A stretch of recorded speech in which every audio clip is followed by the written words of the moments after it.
lagi di podcast kita pada siang hari ini dengan narasumber kita yang pertama yaitu Kak Jeleha.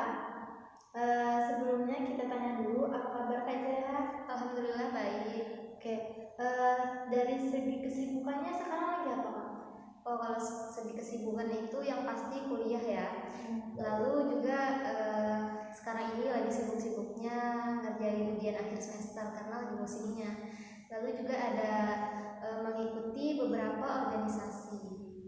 Terus pembahasan yang kita bahas hari ini adalah tentang tema yaitu peran zakat dalam perekonomian umat. Menurut Kak Jeleha, zakat itu apa sih? Dari segi definisinya, terus manfaatnya, dari segi dampaknya itu apa Kak? Kalau dari segi definisi itu, yang saya ketahui zakat itu dia itu merupakan sejumlah harta yang wajib dikeluarkan oleh orang Islam, oleh seluruh orang Islam ya, yang mana kemudian zakat tersebut akan diberikan kepada golongan kepada beberapa golongan. Yang pertama itu amil, terus fakir miskin, lalu hamba sahaya, gorimin, fisabilillah, dan ibnu sabil. Dari salah satu manfaat Kak, itu apa Kak dari zakat tersendiri? Kalau manfaatnya itu sebenarnya banyak ya. Tapi salah satu manfaat dari zakat itu dia itu adalah sebagai pembersihan harta, yang mana pembersihan harta yang kita miliki gitu ya. Lalu juga dia kemudian zakat ini juga yaitu manfaatnya itu dapat dapat mengungkapkan rasa syukur kita atas pemberian Allah Subhanahu wa taala kepada kita. Yang mana Allah telah memberikan hartanya manfaatnya di sini itu dia itu juga dapat mempererat tali silaturahmi kita antara golongan yang berkecukupan dan golongan yang sedang mengalami kekurangan. Terus dari segi dalam syariat Islam itu bagaimana Kak? Kalau dalam syariat Islam itu kita perlu ketahui nih ya, bahwa dalam syariat Islam itu kita tidak hanya berdimensi pada segi ibadah saja. Kita itu juga terdapat nilai dimensi sosial kemanusiaannya. Berarti dalam syariat Islam itu ada dua. Yang pertama itu dimensi yang pertama itu adalah ibadah kepada Allah Subhanahu wa taala, atau yang bisa kita sebut sebagai hablum minallah. Dan dimensi yang kedua itu hubungan kita kepada manusia, atau hubungan kemanusiaan ya, bisa kita sebut sebagai hablum minannas. Ada lagi Kak tentang dari segi dampak dari zakat itu sendiri, baik itu dari perekonomian, terus kehidupan, dan dari segi apa lagi ya, itu aja Kak. Gimana? Iya, dampak dari zakat ini tuh banyak ya. Dengan hadirnya zakat itu di tengah kehidupan kita, maka dapat membantu perekonomian masyarakat yang mohon maaf nih kurang mampu misalnya kan. Mereka itu dapat kita yang insya Allah berkecukupan itu dapat memberikan keringanan masalah ekonomi kepada mereka. Selain itu juga dengan berzakat ini, dampak yang kita dapatkan untuk diri kita sendiri itu tuh, kita tuh kayak rasa lebih tenang itu kan, karena kita mampu menumbuhkan rasa syukur dan nikmat kita kepada Allah gitu. Dan juga dengan kita memberikan sedikit harta yang kita miliki itu kepada mereka yang lebih membutuhkan, itu kita dapat menjalin ukhuwah atau bisa kita sebut dengan ukhuwah Islamiyah kita, sehingga hidup kita tuh terasa lebih rukun gitu ya. Dari segi bagaimana menurut Kakak tentang peran zakat dalam perekonomian umat sendiri Kak? Jadi untuk peran zakat dalam perekonomian umat itu, dia itu zakat di sini sangat berperan penting dalam usaha pemberdayaan potensi ekonomi umat. Yang mana solusi yang ditawarkannya itu adalah solusi alternatif dan strategis yang ditawarkan Islam, tidak lain adalah dengan sistem pengelolaan atau distribusi dan pendayagunaan zakat yang produktif dan kreatif.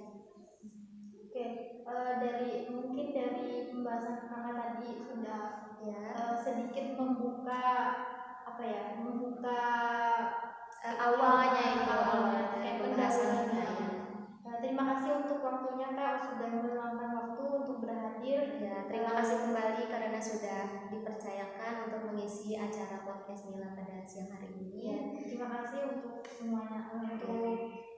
Saya juga mohon maaf apabila ada kesalahan dalam penyampaian maupun pembawaan gimana ya, kayak apanya tadi namanya. Oke, tadi kan sudah ada pemateri yang pertama kita yaitu Kak Jerehat, dan sudah ada pemateri kita yang kedua yaitu Kak Yulika. Apa kabar Kak? Alhamdulillah baik. Sekarang kesibukannya apa Kak? Lagi kuliah sama ada beberapa ikut organisasi juga sih. Kita langsung saja Kak. Kemarin kan katanya Kak Yulika pernah ikut tentang kayak menjaga tentang zakat. Itu bisa dijelaskan sedikit Kak, bagaimana tanggapannya, pembagiannya itu gimana? Kemarin itu ada kayak open recruitment relawan kayak gitu pas di bulan Ramadan kemarin itu ada open recruitment yang mau jadi relawan buat lembaga zakat itu kayak gitu kan. Nah di lembaga zakat itu kemarin Yurika itu di distribusi kayak jadi relawan distribusi kayak gitu kan. Nah yang kita ketahui kan distribusi ini yang mana menyebarkan zakat hasil yang dikumpulkan oleh lembaga tersebut ya dari hasil zakat itu kan menebarkannya ke orang-orang yang mampu, yang nggak mampu kayak gitu kan, yang Nah terus tapi sebelum jadi memang benar-benar jadi relawan itu ada pelatihan dulu, ada pelatihan yang kayak kepemimpinan, terus ada pelatihan fundraising, ada counter juga kemarin itu, terus ada belajar teknik marketing kayak gitu kan, marketingnya dari lembaga zakat itu, terus ada juga distribusi, pemahaman tentang distribusi, terus ada sama humas dan media. Nah kalau kemarin itu emang minatnya maunya jadi relawan distribusi karena kan kita bisa melihat langsung tuh keadaan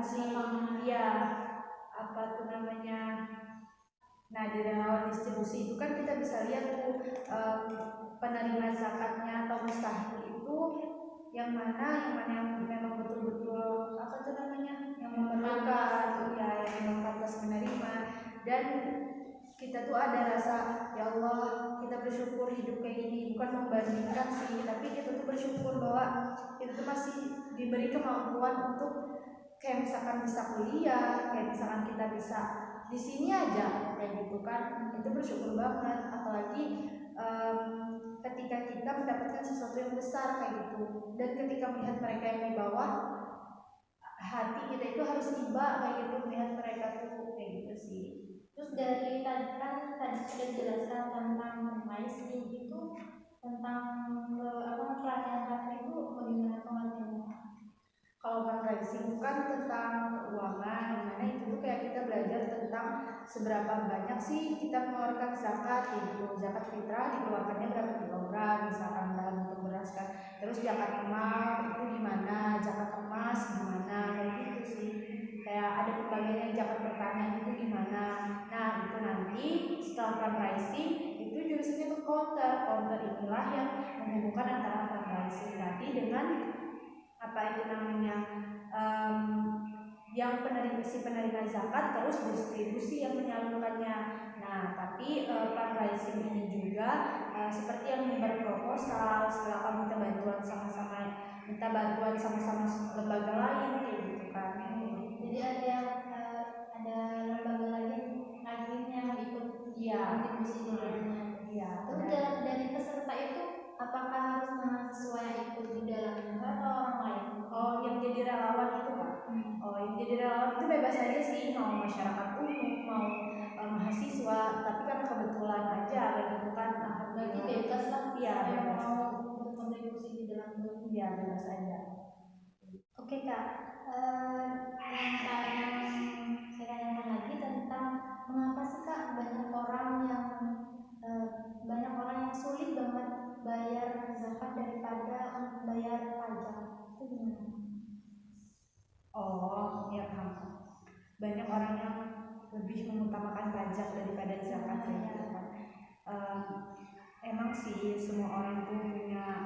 haknya masing-masing untuk menentukan yang mana baik buat dia kayak gitu kan.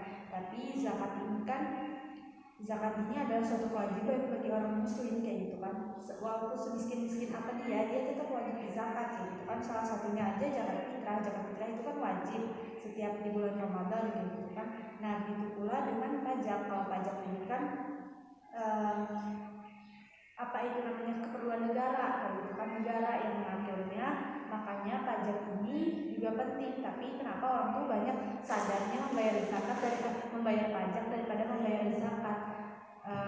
Dan di sini kalau di Indonesia sendiri ya, penerapan zakat itu udah lumayan banyak sih. Dari BMT yang ada tuh kita lihat sudah banyak tersebar di Indonesia kayak gitu kan. Terus kayak lembaga-lembaga zakat tuh juga udah banyak kayak gitu. Terus kalau untuk kesadarannya sendiri sih itu kita harus menyadarkan diri kita sendiri kayak gitu. Kenapa kita tuh lebih mementingkan pajak daripada zakat, padahal sama-sama itu kan, sama-sama suatu keharusan kayak gitu. Kewajiban. Iya.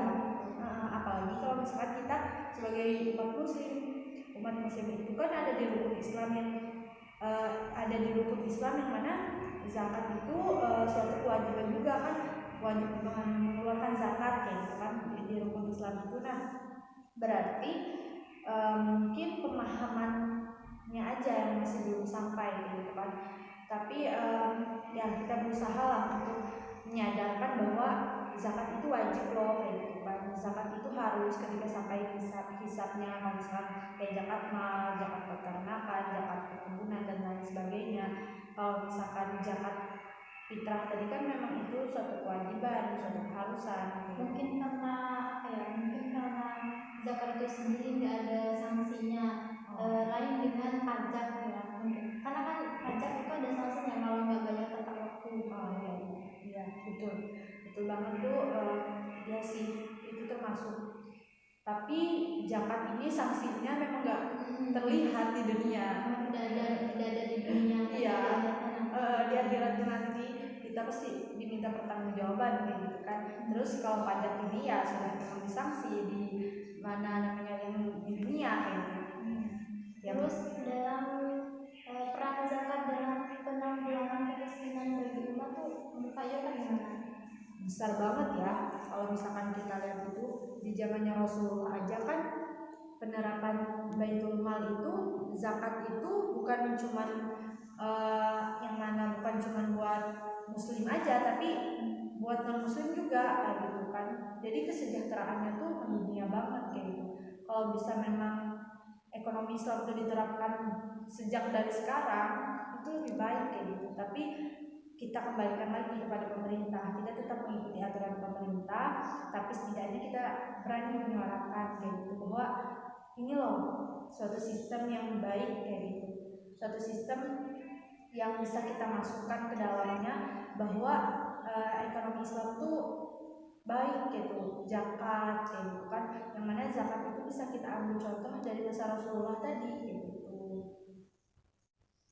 Oke, tadi sudah dijelaskan oleh Kak Yurika bagaimana penerapan dari zakat sendiri, terus kelembagaannya, bagaimana pelatihannya itu sendiri. Terima kasih untuk Kak Yurika sudah meluangkan waktu, sudah berhadir di podcast yang hari ini. Terima kasih untuk ilmunya. Ada pesan?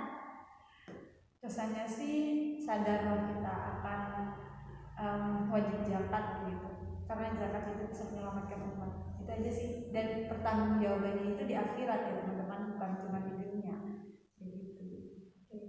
Untuk semuanya jangan lupa bayar zakat ya. Kita tutup dengan pembacaan hamdalah. Alhamdulillahirobbilalamin. Assalamualaikum warahmatullahi wabarakatuh. Waalaikumsalam warahmatullahi wabarakatuh.